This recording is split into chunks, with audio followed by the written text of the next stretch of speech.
SM Store, amanah dalam muamalah. Coba lihat ayat berikut ini dalam surah Az-Zumar ayat yang ke-9. Allah berfirman, amman huwa qanitun ana al-laili sajidan wa qa'ima yahdharul akhirata wa yarju rahmata rabbih. Kata Syekh Al-Utsaimin, di dalam ayat ini ada huruf istifham.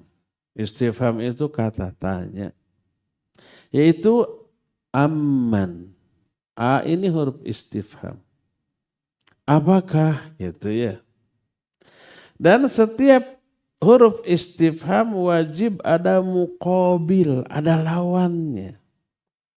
Kalau diterjemahkan tanpa memahami ilmu ini ilmu balaghah namanya, ilmu apa, sastra dalam bahasa Arab. Apakah orang yang kunut sepanjang malam? Kunut itu ibadah. Sambil sujud dan berdiri. Karena takut akan kehidupan akhirat dan karena berharap terhadap rahmat Allah. Nah, kalau diterjemahkan secara letterlek begitu, bingung. Naon itu? Apakah orang yang beribadah sepanjang malam, sujud, berdiri, takut akhirat dan mengharapkan rahmat Allah? Sudah aja begitu. Kan bingung kitanya. Kalau hanya diterjemahkan begitu, bingung. Tapi kalau kita memahami kaidah, memahami ilmu tadi balaghah, huruf istifham itu alif ada muqabilnya. Maknanya apakah orang yang sujud dan berdiri sepanjang malam, salat kepada Allah dan takut akan kehidupan akhirat serta mengharapkan rahmat Allah, apakah orang itu sama dengan orang yang tidak demikian? Muqabilnya itu begitu. Sama enggak orang yang ahli ibadah dengan yang tidak ibadah? Tentu saja jawabannya tidak sama. Tidaklah sama orang yang beribadah dengan orang yang tidak ibadah. Muqabilnya orang yang tidak ibadahnya dibuang. Tidak disebutkan di dalam ayat ini. Tapi terkandung maknanya ada. Maknanya fahal yastawi man huwa qanitun ana al-lail sajidan aw qa'iman yahdharul akhirah wa yarju rahmata rabbih hal yastawi huwa wa man huwa mustakbir an ta'atillah.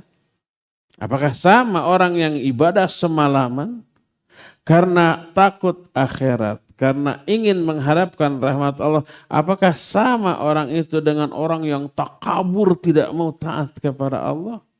Jawabnya tidak sama.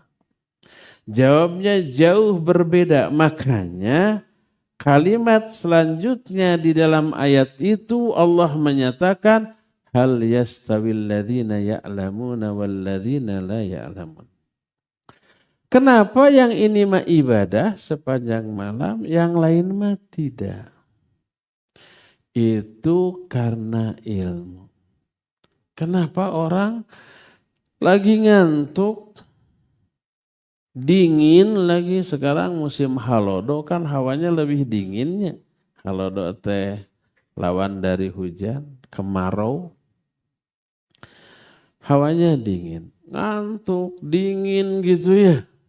Males tuh. Kenapa mau bangun? Mau gosok gigi, mau berwudu, lalu sholat di saat sedang ngantuk. Ini gak mungkin ujug-ujug, gak mungkin tepu-pugu. Pasti ada sebab, pasti ada yang memotivasi. Apa yang memotivasinya? Ternyata ilmu. Dia tahu dengan bangun malam ada banyak keuntungan yang dia peroleh. Apa keuntungannya? Banyak. Dengan wudhu, dengan sholat, ya.